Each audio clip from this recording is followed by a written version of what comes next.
Cough syrup മരണങ്ങൾക്ക് പിന്നാലെ നിബന്ധനകൾ കർശനമാക്കി കേരളം. ഡോക്ടറുടെ കുറിപ്പടിയില്ലാതെ 12 വയസ്സിന് താഴെയുള്ള കുട്ടികൾക്ക് മരുന്ന് നൽകരുതെന്ന് ആരോഗ്യമന്ത്രി നിർദ്ദേശം നൽകി. സംസ്ഥാനം പ്രത്യേക മാർഗരേഖയും പുറത്തിറക്കും. ആരോഗ്യമന്ത്രി വിളിച്ചു ചേർത്ത ഉന്നതതല യോഗത്തിലാണ് തീരുമാനം. ഷിജോ കുര്യൻ വിവരങ്ങൾ നൽകാനായി ചേരുന്നുണ്ട്. ഷിജോ, നമുക്കറിയാം അതീവ ഗുരുതരമായൊരു സംഭവം തന്നെയാണ് സംഭവിച്ചിരിക്കുന്നത്. സ്ഥിതി അത്രയും ഗുരുതരമാണ്. ഇപ്പോൾ സംസ്ഥാനത്ത് എന്തൊക്കെ തീരുമാനങ്ങളിലേക്കാണ് എത്തിയിരിക്കുന്നത്? ഇപ്പോൾ അടിയന്തര യോഗമൊക്കെ നടന്നിരുന്നു എന്ന് മനസ്സിലാക്കുന്നു. വിവരങ്ങൾ എങ്ങനെയാണ്? അമൃത, രാജസ്ഥാനിലും മധ്യപ്രദേശിലും ചുമയുടെ മരുന്ന് കഴിച്ച് കുട്ടികൾ മരിക്കാനിടയായ സംഭവത്തെ സംസ്ഥാന ആരോഗ്യ വകുപ്പും വലിയ കരുതലോടും ജാഗ്രതയോടും കൂടി തന്നെയാണ് നോക്കിക്കണ്ടിരുന്നത്.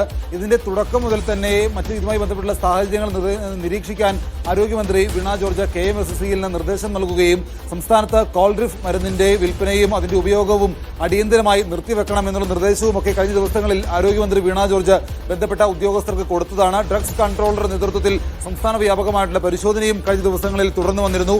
അതിന് പിന്നാലെയാണ് ഇന്ന് ഉച്ചയ്ക്ക് 12 മണിയോടുകൂടി മന്ത്രി വീണ ജോർജിന്റെ ഔദ്യോഗിക ഓഫീസിൽ വെച്ച് ഇന്നിപ്പോൾ ഒരു അടിയന്തര യോഗം ചേർന്നത്. ഈ യോഗത്തിൽ ആരോഗ്യ വകുപ്പുമായി ബന്ധപ്പെട്ട് നിൽക്കുന്ന ഉന്നത ഉദ്യോഗസ്ഥർ, ഡ്രഗ്സ് കൺട്രോളർ അടക്കമുള്ള വിവിധ വിഭാഗങ്ങളിലെ ഉദ്യോഗസ്ഥർ പങ്കെടുത്തു. ആ യോഗത്തിൽ എടുത്തിരിക്കുന്ന ഏറ്റവും പ്രധാനപ്പെട്ട തീരുമാനമെന്ന് പറയുന്നത് ഈ കുട്ടികളിലെ ചുമയുടെ മരുന്ന് ഉപയോഗവുമായി ബന്ധപ്പെട്ടുള്ള കാര്യങ്ങൾ കൃത്യമായിട്ട് പഠിച്ച് പരിശോധിക്കും. അതുമായി ബന്ധപ്പെട്ടുള്ള കാര്യങ്ങൾ കൃത്യമായിട്ട് പഠിക്കാനായിട്ട് ഒരു 3 അംഗ സമിതിയെ നിയോഗിച്ചിട്ടുണ്ട്. അതിനകത്ത് ഡ്രഗ്സ് കൺട്രോളർ, അതുപോലെ തന്നെ child line nodal officer, Indian paediatric വിഭാഗത്തിലെ അതായത് IAPയിലെ സംസ്ഥാനത്തിന്റെ പ്രസിഡന്റ് തുടങ്ങിയ 3 ആളുകളെ ഉൾപ്പെടുത്തിയുള്ള ഒരു സമിതിയാണ് ആരോഗ്യ വകുപ്പ് നിയോഗിച്ചിരിക്കുന്നത്. ഈ സമിതി ഈ കുട്ടികളുടെ ചുമയുടെ മരുന്നിന്റെ ഉപയോഗം സംബന്ധിച്ച കാര്യങ്ങൾ കൃത്യമായിട്ട് പഠിക്കുകയും അത് സംബന്ധിച്ചുകൊണ്ട് റിപ്പോർട്ട് ആരോഗ്യ വകുപ്പിനെ കൈമാറുകയും ചെയ്യും. ആ റിപ്പോർട്ടിന്റെ അടിസ്ഥാനത്തിലായിരിക്കും സംസ്ഥാന ആരോഗ്യ വകുപ്പ് ചുമയുടെ മരുന്ന് ഉപയോഗവുമായി ബന്ധപ്പെട്ടുള്ള മാർഗരേഖ തയ്യാറാക്കുക.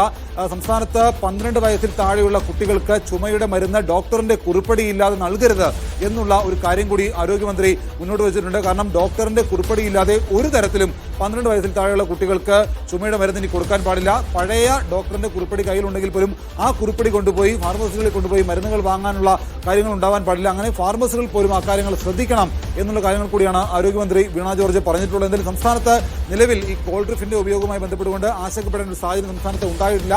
അതിനകത്ത് ഡ്രഗ്സ് കൺട്രോൾ വിഭാഗത്തിന്റെ പരിശോധനയൊക്കെ നടന്നു വരുന്നുണ്ട്. അങ്ങനെ ആശങ്കപ്പെടേണ്ട സാഹചര്യം സംസ്ഥാനത്തില്ല. പക്ഷേ അതുമായി ബന്ധപ്പെട്ടുള്ള ഒരു ജാഗ്രത എന്ന നിലയിലാണ് ഈ മരുന്നിന്റെ ഉപയോഗവുമായി ബന്ധപ്പെട്ടുകൊണ്ട് ഏതൊക്കെ രീതിയിലുള്ള മാർഗങ്ങൾ സ്വീകരിക്കണം, ഈ കുട്ടികൾ എത്രമാത്രം കുട്ടികൾ ഈ ചുമയുടെ മരുന്ന് ഉപയോഗിക്കുന്നുണ്ട്, അതുമായി ബന്ധപ്പെട്ടുകൊണ്ട് അതിന്റെ ഏതൊക്കെ രീതിയിലുള്ള ഉപയോഗമാണ്, അത് എത്ര വയസ്സുള്ള കുട്ടികളുണ്ട്, അത് ഏതൊക്കെ രീതിയിൽ ഉപയോഗിക്കുന്നു, അതിനെക്കുറിച്ച് ഈ 3 അംഗ സമിതി പഠിക്കും. ആ പഠിച്ച റിപ്പോർട്ട് ആരോഗ്യവകുപ്പിന് സമർപ്പിക്കും. അതിന്റെ അടിസ്ഥാനത്തിലായിരിക്കും ഒരു മാർഗരേഖ കേരളം പുറത്തിറക്കുക. എന്തായാലും അത് അധികം താമസിയാതെ ഉണ്ടാകുമെന്നാണ് പ്രതീക്ഷിക്കുന്നത്. എന്തായാലും ഈ മധ്യപ്രദേശിലും രാജസ്ഥാനിലും ഉണ്ടായതുപോലെ ഒരു ആശങ്കപ്പെടുന്ന ഒരു സാഹചര്യം സംസ്ഥാനത്ത് നിലവിലില്ല. എന്തായാലും ഒരു മുൻകരുതലിന്റെ ഭാഗമായിട്ടാണ് ഇത്തരം കാര്യങ്ങൾ മുന്നോട്ട് വെക്കുന്നത് എന്നുള്ള കാര്യങ്ങൾ കൂടി ആരോഗ്യമന്ത്രി വീണ ജോർജ് അറിയിക്കുന്നുണ്ട്. ശരി ഷിജ.